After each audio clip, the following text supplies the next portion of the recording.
the forecast was that Hillary Clinton would get 48.1% of the vote, and Donald Trump would get 47.5%. That's a difference of 0.6. Okay? 538, the only one that was willing to stick their neck out and say, we're going to call this one. We think it's leaning Hillary Clinton. They got it wrong. Okay? Now, when you look at this, if you assume there's a 3% margin of error and they're only separated by 0.6, did they miss? Not really. That's within the margin of error. NBC and CNN properly said, you know what, this is too close to call. We think Hillary's going to win, but it could go to Trump. Okay? Now, let's talk about the difference here. They forecasted 48.1 for Hillary. She got 47.7. They were 0.4 off. Are they within the margin of error? Yes. Donald Trump, they predicted he would get 47.5%. He got 49, so he got 1.5%. If you're assuming a 3% margin of error, did they get that right? Okay? So, but you know what? They said it was leaning Clinton, it went to Trump. Okay? If 2 people out of 100 had changed their votes from Trump to Clinton, they would have been correct. Okay? Now, here's the problem. Okay? All states are not equal. Okay? Nobody cared that they got the Nebraska 1st Congressional District right. There was only 1 vote at stake. There were 29 votes in Florida. Okay? Nobody cares that they got that one row, these 3, these 6, these 11, 55 they got right. California, but that was like a blowout. Okay? I didn't even put that one on there, it was a blowout. Okay? They only missed on 4 states, and in all 4 states, now this one, they said it was leaning Clinton, New Hampshire, and it did. Clinton won. In fact, when I did this, it was undecided in the morning. They still had not called New Hampshire. But Clinton won. She was supposed to get 47.5%, she got 47.6. They were off by 0.1. Like, that's pretty doggone good. Donald Trump was supposed to get 43.9. He actually overperformed. He still lost, but they were off by 4%. Luckily, it didn't matter. She still won New Hampshire. Okay? So when we talk about how bad these pollsters were, when the vote is this close, you would expect them to be right about 95%. They were right 92% of the time. But these are really hard states to pick. They're so close. Okay? And the problem is, who won the popular vote? Hillary won the popular vote. They got that right. Okay? You would expect a few states to flip. But the problem was, these states were high electoral college vote states. Nobody cares about these other 46 states that they got right. Okay? So here's the thing. That's the thing about confidence intervals. You don't know, especially when the race is as close as it is here, you don't know if you've got the right value. Okay? You could be part of the 5 states that are wrong, or 4 states that are wrong. Okay? So you're just saying that what you're going to do, it works 95% of the time.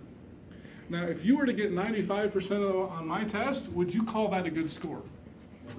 How about 92%? That's what they got. That would be a good score, okay? So these guys did a fantastic job. But due to the fluky electoral college, yeah, those votes flipped because of 4 states. Okay? So that's how you should understand how confidence intervals work. Real life example from just a few months ago. Okay? All right. So let's go ahead and we're going to do some examples here.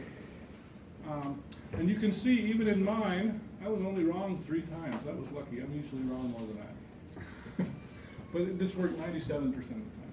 Okay? All right. So now... When you were wrong 3 times on one of your tests, that would have been an 80%. No, it would have been a 97%. No, because your multiple choice questions are with frequency. So that's how people think about it. It's worth a lot more than just being wrong 3 times. Well, right? it's still 97% correct. So yes, but when it's worth more. Does that make sense? Like your multiple choice questions are worth 3 points, but if you miss. But the ones that you get right are also worth 3 points. They are, but nobody cares about those. Exactly. People have a bias towards getting things wrong. Okay, all right. Here we go. Data, let's do an example here. Data on drinking is collected in all 50 states. DC, Guam, Puerto Rico,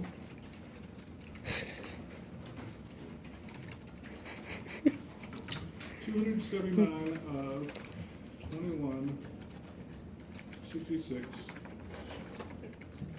college graduates in California said they engaged in binge drinking, which means 5 or more, 56, 5 or more drinks for males, 4 or more for females.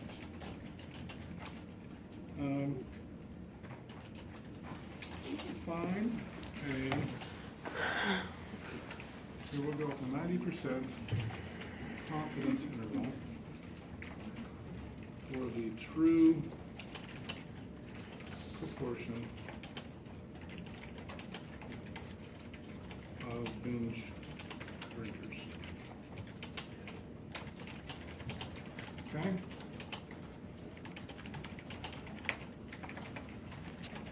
All right, how do I do this?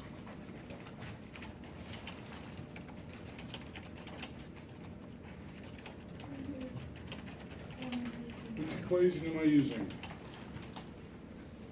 Category. Okay, so yeah, we have to decide, first of all, is this categorical data or quantitative data? Proportion, right? Okay, we notice it says proportion there. What does proportion imply? Categorical. Categories, what are the categories? Male, female? Yes or no? Oh, Well, they talk to males and females, but that's not Oh, the okay, categories gotcha. I'm looking at. Yes, 5 or more or no? Are you a binge drinker or are you not a binge drinker? Okay, so you're either a binge drinker or you're not a binge drinker. It's a yes or no. Okay? So now, which equation am I using? I'm using my categorical equation, which is this one here. Okay? So this is categorical data. So my thing is p hat plus or minus my z sub alpha over 2 times the square root of pq over n. Okay? Oops, that's supposed to be a 2. did you mean type 2? Okay? So we probably ought to figure out my p hat, probably ought to figure out my z sub alpha over 2, ought to figure my p, and my q, and my n. So I need to figure out all that stuff. What's the p hat in this case? 200, no. 2,166. My p hat's 22166? Yeah, because that's the proportion of the total population, correct? No, that's Or my all n. college students? My n is 2166. 270. Nope. My p hat is It's 270. Oh. 279 yes, you're- divided by 2166. It's a proportion, right? I gotta come up Right, with right. some sort of a proportion. Okay, so according to this, we think that 12.88% of California students are binge drinkers. Does that seem high or low to you? It's pretty high. You think that's high? But this is California, it's not Utah, right? Pretty low. They're a bunch of winos in California, aren't they? All right, so what's your z sub alpha over 2? What does that even mean?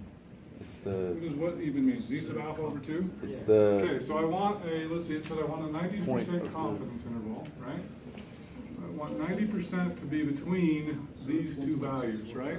Oh, good. So therefore, what's my alpha? it's 10%?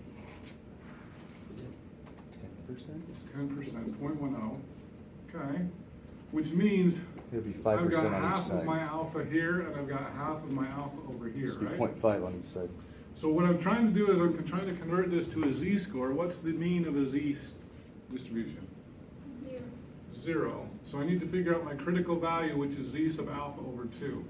Now, this is a good question because I gave you this table here, and you'll have it at the bottom of this sheet as well. The book's, it's got a table too. But let me go back to that for a second. If I go here to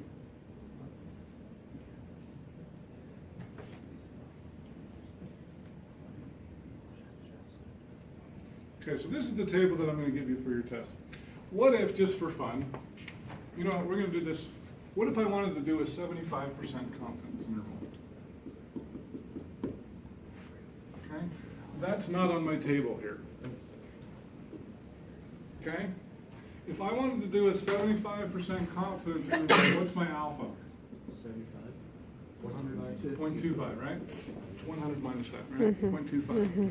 Which means I want half of it on each side. If I want 75% here, how much is here? 1.25. It's half of that, right? Which Yeah. is 0.125 and 0.125. Okay? Now, unfortunately, I don't have a value for 75% confidence interval. I can find it anyway, okay, with this table. So here's the deal. I want 12.5% to the left. This tells me what's to the left. Okay, so I've got to go in here and I've got to find out where's 12 and now that's 15, 13, 10, 12, oh, 12.51, that's pretty doggone close. What's the z-score in that case? Minus Negative 1.1. 1.1, so 1.15. Okay, so in this case, my critical value, z sub alpha over 2, is 1.15. Now notice that had a negative. This is symmetric, right? So it could be positive. So it's going to be plus or minus. So really, when I'm talking about my critical value, I only need the positive version of that because I'm going to subtract it anyway. I'm going to need both the positive and the negative. Because this is symmetric, I know that I've got 12.5% here at negative 1.15, and I've got at positive 1.15. I've got 12.5% on the right side. Okay? So I could do a 75% confidence interval. It's nice when it's, when it's right here at the bottom of the table. But if it's not, I can still find it. Okay? Those are the most common ones I'm going to ask for. But if I ask you for a goofy one like 75%, you could do that one. I hope you could do that one. Just by using the table, Huh? by what they provide the table. With the table, yeah. And I'm pretty sure I posted this as an announcement. Yeah, you did. Yeah. So this is the table I'd rather use than the one in the book because it's crap. Okay, so now, let's go back to here. This one I'm doing a 90% confidence interval. What's my z sub alpha over 2? It's on the board. So you 1.64. 1.645. What's my p? That's 2,000. Okay, so I don't know what my p Oh. is. I thought it was But 1. remember, p hat is an estimate of p, and we hope that it's going to be centered. We hope that it's going to be exactly p. If you don't know p, you can use p hat. Okay? So in this case, I'm going to use p hat. What's q? 1 minus. 1 minus p. P. Okay, so it's going to be that. Okay, so now I've got everything here. So I'm going to do my lower, and I'm going to do my upper. Okay? So, Joanna, can you help me type in this formula? Got everything I need now. Equals, The p hat so 0.128 minus, minus and then square root of 1.6. z sub alpha times The square the root root of of p times q divided by divided by n. Okay. Now can I copy and paste that?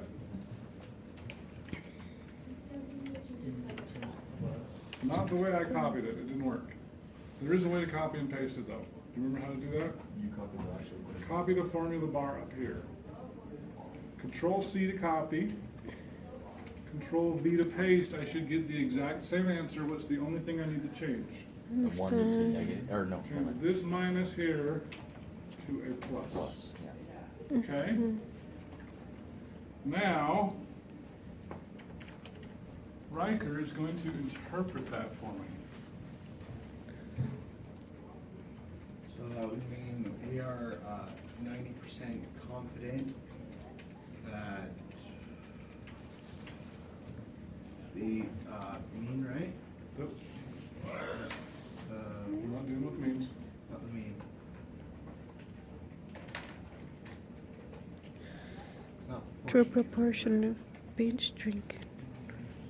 Is this a proportion? Proportion? of Yeah, 90%. binge 90% drinkers. Excuse me, 90% confident that the proportion of binge drinkers that are college students in the state of California is between 0.11, 69% and. Yeah, so let's go 3 digits there. What, point So one? 0.116%. In fact, usually we'll put it in parentheses like this.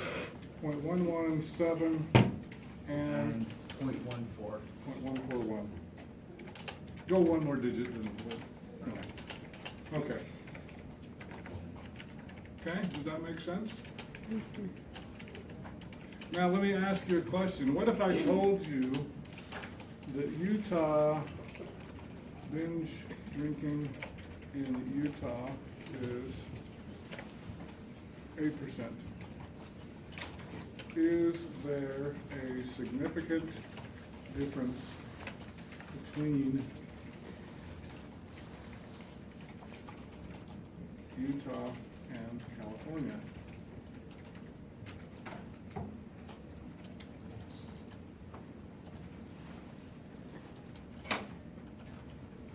Who says yes, there is? Well, it depends on the, Okay, one. Who says no, there is not? There's a lot more than one person in there. Okay, ask your question now. So would that depend on how many college students there are in Utah compared to Well, California? we're doing a proportion, so theoretically the proportions should be able, even though California's got more people, we're doing proportions. You can compare apples to apples, right? What's the margin? What is the margin of error? That's a great question. That's how you know. What is the margin of error? There's 2 ways you can figure that out. Can you click on the lower number just so I can see how you put in the formula? Okay.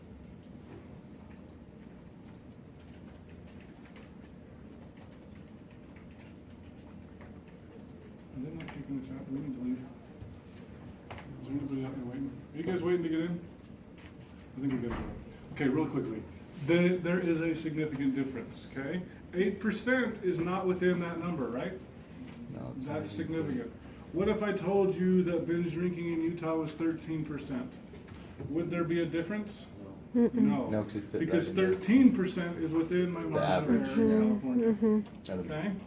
Now, that's the kind of thing you need to do on your final projects, okay?